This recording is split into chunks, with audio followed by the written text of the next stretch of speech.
मनीष रंजन को सलाखों के अंदर होना चाहिए। सबसे बड़ा दरिंदा है। कितने बेटी बहनों को वो बलात्कार करवाया होगा। हॉस्पिटल पर कार्रवाई क्यों नहीं हुई? देखने में लगता है, आप देखें इसका कभी नजदीक से, एक क्रूअल टाइप का लगता है, निर्दयी टाइप की, बलात्कारी टाइप की लगता है। मैं चाहता हूं कि जो भी उस सिंडिकेट में उस अबला के साथ धोखा किया है, उस लड़की को मारा है, उस दरिंदे को आजीवन कारावास होनी चाहिए। नमस्कार, मैं रोहित, आप देख रहे हैं बिहारी कलम। देखिए, आज हम नीट छात्रा मौत मामले को लेकर के बात करेंगे और हमारे साथ बातचीत करने के लिए डॉक्टर कौशलेंद्र नारायण, जो पटना हाईकोर्ट के वरिष्ठ अधिवक्ता हैं। इस पूरे मामले पर जितना लिपापोती किया गया है और जिस तरह से लेके पीड़िता के गांव से लेकर के हॉस्पिटल, हॉस्टल, जिस तरह से पटना पुलिस, एसआईटी, सीबीआई के द्वारा जिस तरह से लोगों को परेशान किया गया है, सब उनके परिजनों का कहना है। इन सारे मामलों पे हम वरिष्ठ अधिवक्ता डॉक्टर कौशलेंद्र नारायण से बातचीत करेंगे। सबसे पहले तो आपका बहुत बहुत स्वागत। मैं आपको भी बहुत बहुत धन्यवाद देता हूं कि इस ज्वलंत मुद्दा पर, नीट छात्रा कोई व्यक्तिगत मुद्दा नहीं है, ये पूरे बिहार नहीं देश का मुद्दा है। पहले क्वेश्चन इस पर कर लेते हैं। जैसे नीट मामला तो आप पूरी तरह से देख रहे हैं पहले से, पहले एसआईटी का गठन हुआ, फिर सीबीआई का, और सीबीआई और एसआईटी जिस तरह से, जैसा कि उनके परिवार का कहना है कि एक तरफा जांच चल रहा है, केवल हम मेरे पास आ रहे हैं, ये लोग ना हॉस्टल के पास जाते हैं, उतना हॉस्पिटल पे तो जा ही नहीं रहे हैं। हॉस्पिटल वाला एक बार प्रेस कॉन्फ्रेंस बुलाया भी तो एसआईटी की टीम उनको मना कर दिया कि नहीं, आप इस पर कुछ मत बोलिए।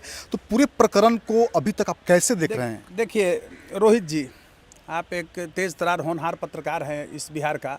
मैं कहना चाहता हूं कि जब मेरे संज्ञान में, आप लोग मीडिया वाले को, आप देख सकते हैं फुटेज, कि पहली बार मैं अपने पेशे में, अधिवक्ता पेशे से मैं बोला था कि यह आत्महत्या नहीं है, यह एक प्रायोजित मौत है।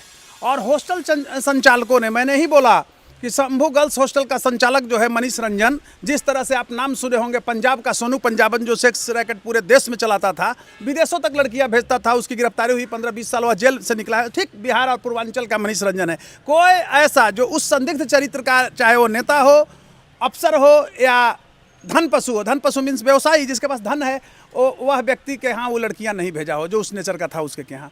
तो मनीष की पहुंच बहुत लंबी है, मनीष का यह सब साजिश है। और तब मैंने मनीष के खिलाफ कहा कि इसकी गिरफ्तारी होनी चाहिए। आपको याद होगा कि मैंने 4 बिंदु को शुरू से उठाया, कोर्ट में भी रखा था, जबकि मुझे पावर नहीं था, आपको पता होनी चाहिए। मैंने जज साहब से समय लिया कि ऑन रिकॉर्ड मतलब मत रखिए, लेकिन मेरी बातों को सुन लीजिए। मैंने कहा कि देखिए, एसआईटी, जिस एसआईटी की आपने बात किया, तो एसआईटी सबसे पहले मनीष रंजन का स्टेटमेंट नहीं लिया, एसआईटी मनीष रंजन को रिमांड पर नहीं लिया। कोर्ट से भी भूल हो रहा था कि कोर्ट में, मैं बोला हूं ऑनरेबल पॉक्सो कोर्ट में, अगर वहां जितने लोग हैं पूछ लीजिए कि आप ही के यहाँ तो हुजूर वो प्रोडक्शन में आज तक नहीं आया है, तो कहे कि अगले तारीख को बुलाया जाएगा। 2 बार मैं गया था। तो जब प्रोडक्शन नहीं दिया गया है पुलिस के द्वारा कोर्ट को, तो आप समझ सकते हैं कि एसआईटी की क्या भूमिका थी। एक केस को लीपापोती है, इसमें बड़े बड़े लोग घुसे हुए हैं। और हमारा जो लड़ाई है, हमारी लड़ाई है कि इसमें जो दरिंदा है, खासकर जो ये हॉस्टल का ये संचालक है, और हॉस्टल वाले जो ये लड़कियों का धंधा करते हैं पटना में। देखिए, प्यार मोहब्बत अलग चीज़ है, लेकिन किसी के उस रास्ते पर ले जाके मार देना, यह तो बड़ा ही अन्यायपूर्ण घटना है। क्या लगता है मनीष रंजन को सीबीआई, एसआईटी की टीम, बिहार पुलिस, सरकार बचा रही है इसको? देखिए, मैं सरकार को नहीं कोस सकता हूँ। आप एक चीज़ देखिए, सरकार अगर बचाती तो फिर सीबीआई इंक्वायरी नहीं होती, और सीबीआई का बदलता नहीं नियम। तो परिवार के जो मम्मी हैं उनके, वो जब डीजीपी के द्वारा बुलाया गया डीजीपी ऑफिस में, तो वहाँ से निकलने के बाद उसकी माँ बोली कि नहीं, ये तो लोग पूरा नहीं कबूल। देखिए, मैं 2 चीज़ कहना चाहता हूँ। सर्वप्रथम मैं मांग किया हूँ कि यहाँ का एडिशनल एसपी और रोशनी कुमारी ने मिसलीड किया। गलती क्या हुआ पटना सीनियर एसपी से और डीजीपी की, वही चीज़ को रख के उन्होंने एक ईमानदार, मैं बार बार बोलता हूँ कि पटना का एक ईमानदार सीनियर एसपी, एसएसपी, और एक बिहार का ईमानदार डीजीपी विनय कुमार के कोई चरित्र पर आज तक और ईमानदारी पर सवाल नहीं उठाया था, वह व्यक्ति भी दिग्भ्रमित हो गया। एक आईओ रोशनी कुमारी, पटना का ईस्ट का एसपी, ये सब मिसलीड कर दिया। अब मैं खुल के बोल रहा हूं, मुझे कोई डर और भय नहीं है। हॉस्पिटल पर कार्रवाई क्यों नहीं हुई? हाँ, तो कहाँ लिपापोती हो रहा है स्पष्ट रूप से? अरे, प्रभात हॉस्पिटल पर क्यों नहीं कार्रवाई हुई? आप नहीं जान रहे मीडिया वाले, प्रभात हॉस्पिटल को बचाने के लिए इतनी बड़ी साजिश हो गई। इस घटना को इतना बड़ा संगीन बनाने में तो हॉस्पिटल का काम है। 6 तारीख को उसके यहाँ रेप पीड़िता भर्ती हो रही है, और वो जो और नशा के गोली उसको खिला रहा है, नशीली दवाएं दे रहा है उसको, ये करने के लिए, सुलाने के लिए। और एफआईआर हो रहा है 11 तारीख के। 21 मतलब अब तो बीएनएस हो गया। किस बीएनएस के प्रावधान में है?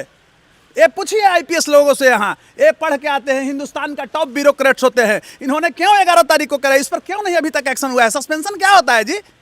Suspension is not punishment. आप रिवोक कर दीजिएगा 3 महीना में। ऐसे पुलिस अफसर और रोशनी जो है, उसको तो सलाखों के अंदर जाना चाहिए था।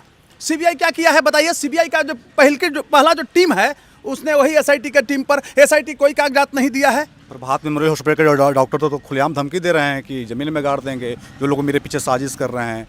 तो उनका भी अब दिन आ गया है, जब जांच में आएंगे ना, जब सलाखों के अंदर जाएंगे ना, ये सीबीआई है। तो जांच में कहाँ सीबीआई ने साथी कोई आएगी। अब बदला है ना, थोड़ा रूप देखते जाइए ना। जितना हम लोग आक्रामक होते हैं, मैं जुडिशरी का एक पार्ट का यानी प्रहरी हूँ, न्यायपालिका का मंदिर का एक मैं पुजारी हूँ, प्रहरी हूँ। तो supremacy of law can not be challenge by anyone, it's above than us. This is being my loss, who will fulfil? If you take guarantee I live off it. ये पुलिस ने जो इस तरह से न्यायपालिका को चैलेंज दिया है, इसके लिए दोषी कौन है? सिस्टम दोषी है। और मैं बार बार कहता हूं आपको कि ये मनीष रंजन जिस तरह से बेल का नखड़ा गया था, मनीष रंजन निकलता पूरा केस खत्म हो जाता। और इसमें जो कंसर्न है, आखिर वो सीमेन जो है, मेरा तो यही मांग है, वो सीमेन है, वो किसका सीमेन है? तुम सीमेन वाले को पकड़ो, सीमेन वाले पकड़ाएगा। मनीष रंजन का बेल होना वो मुद्दा नहीं है। मनीष रंजन को तो बेल करा के लोग केस को खत्म करना चाह रहा था कि बाहर आके सबको मैनेज करेगा वो। मनीष रंजन को सलाखों के अंदर होना चाहिए। सबसे बड़ा दरिंदा है, कितने बेटी बहनों को वो बलात्कार करवाया होगा। अच्छा, इस मामले के जो वकील हैं, पीड़िता पक्ष के जो वकील हैं एसके पांडे, आप जान ही रहे हैं, उन्होंने कहा है कि मनीष रंजन का तार सत्ता में बैठे नेताओं से जुड़ा हुआ है। देखिए, और देखिए, उन्होंने इतना तक भी कहा कि पूर्व सांसद को ड्राइवर रह चुके हैं। रोहित जी, ये चीज को मैं पहले बोल चुका हूं कि कोई आसमान फट गया है कहा कि एक ड्राइवर जो है बंडल नोटों का, ये मेरा ये सब स्लोगन है, ये सब मेरा स्लोगन है। और एसके पांडे जी क्या, देखिए मैं खुल के बोल रहा हूँ, 2 बार एसके पांडे जी मेरे पास सिविल कोर्ट में एक बार आए, एक बार और आए कि आप देखिए, यही लैंग्वेज था। संध्या प्रहरी मैं बोल रहा हूँ कि आप कोर्ट में रहते हैं तो हम बहुत मतलब ताकतवर महसूस करते हैं। लेकिन जिस दिन मैं बहस करने गया, अगर थोड़ा सा वो अगर हमको सपोर्ट करते कि नहीं आप कीजिए बहस, तो केस का और नज़ारा उस दिन होता और लोग उसमें फंसता। लेकिन उस दिन हम तो लजा के निकले हैं। वो तो कोर्ट का, ऑनरेबल कोर्ट का हम शुक्रगुजार है। और वहाँ जो लोग थे, जो उनका हम शुक्रगुजार है कि 5 मीटर ऑनरेबल कोर्ट ने, पॉक्सो कोर्ट के जज साहब ने मुझे समय दिया आर्गूमेंट का सुनने के लिए, और रिकॉर्ड ना हो, उससे क्या फ़र्क पड़ता है? मैंने जो 4 चीज़ दिया उस पर कार्रवाई होगी। मैं स्पष्ट बोलता हूं, हमको किसी से मतलब नहीं है। मतलब है कि ये मेरा जो जुड़ा हुआ है बेटी बहनों का सवाल है। और ये मनीष रंजन दरिंदा ये सैकड़ों लड़कियों की इज्जत को बर्बाद किया होगा। ये देखने में लगता है, आप देखें इसका कभी नज़दीक से, ये क्रूअल टाइप का लगता है, निर्दयी टाइप की, बलात्कारी टाइप की लगता ही है। तो मैं चाहता हूं कि मनीष रंजन जैसे लोगों को टिल डेथ सजा होनी चाहिए। आप बताइए, ये किसने कहा? आप निकालिए मीडिया का फुटेज, आप लोग भी हैं मीडिया वाले। मैंने ही कहा कि नॉन FIR क्यों हुआ, किसी को उसमें नेम कुछ नहीं किया गया। दूसरी चीज, पॉक्सो एक्ट क्यों नहीं लगाया गया? जब लड़की 17 साल की है, 17 साल प्लस 18 से नीचे पॉक्सो एक्ट लगता है। ये किसका है? ऑन रिकॉर्ड मैंने आवाज इस पर बुलंद करा जिस दिन से यह घटना हुई है उस दिन से। अब इसमें हम नहीं है, फिर भी मैं इस मुकदमे में चाहता हूं कि मनीष रंजन को आजीवन कारावास हो, वो मृत्यु प्रयत्न कारावास हो। इसलिए कितने को बेटी बहनों को इस तरह से किया होगा। तो सिविल कोर्ट से केस रिजेक्ट हो गया, अब तो हाई कोर्ट का ही लोग दरवाजा खटखटाएंगे। अब उनके लोग जाएं एकदम, अब तो कोई है नहीं वहाँ पर रेमेडीज। अब तो डायरेक्ट हाई कोर्ट है, हाई कोर्ट में वो करे। मैं उस समय भी बोला था, हाई कोर्ट में भी पहले मामला आया था, उस दिन क्या हुआ था? देखिए, नहीं, हम कुछ नहीं जानते हैं। आप हमसे पूछते हैं तो हम इसमें नहीं थे, हम इसमें ज़्यादा नहीं बोलना चाहते हैं। जब SIT का गठन है, लेकिन कानून की मैं बात करूंगा। मेरी सुपरमेसी जो है, लीगल जो एक्सपीरियंस, उसको आप ब्लॉक नहीं कर सकते हैं, दबाने से नहीं कोई दब सकता है। जब ऑलरेडी सरकार ने SIT गठन कर दिया, 15 दिन भी नहीं हुआ, CBI इंक्वायरी कर दिया, तो जानते हैं कि रिट मेंटेनेबल है। लेकिन SIT और CBI पे तो ये प्रश्न चिन्ह खड़ा हो रहा है कि भाई एक तरफा जांच कर रहे हैं लोग। वो कब? जब उसका जांच चलता 10 दिन, 15 दिन, 20 दिन देखते तब नहीं। अभी तक जो प्रक्रिया रहा है। और देखिए, आपने CBI को पार्टी बनाया है, वो गलत पार्टी बना। CBI पार्टी उस समय नहीं होना था, उस समय तो जांच में CBI थी नहीं, कहीं SIT पार्टी बन सकती थी। तो कहीं ना कहीं टेक्निकल भूल है, उसको रिपेयर करने की जरूरत है। और हम पीड़िता की तरफ से वकील रहे या नहीं रहे, ये मेरे स्वाभिमान का मुद्दा है।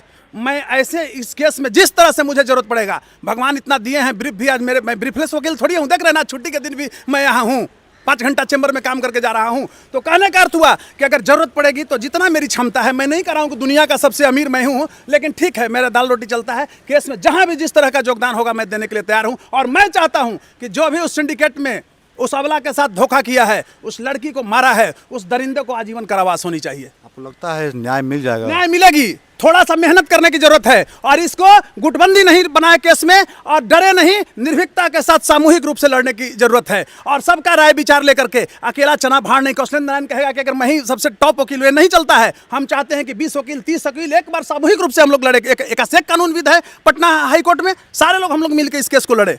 मेरा यही कहना है सिर्फ। तो नीट छात्रा मामले पे आए डॉक्टर कौशलेंद्र नारायण ने बताया है। आप क्या सोचते हैं इस मामले को लेकर के? आप कमेंट कीजिए। अगर बिहारी कलम को फेसबुक पर देख रहे हैं तो फॉलो, इंस्टाग्राम पे भी फॉलो कर लें, यूट्यूब पे भी सब्सक्राइब करें। तब तक के लिए नमस्कार।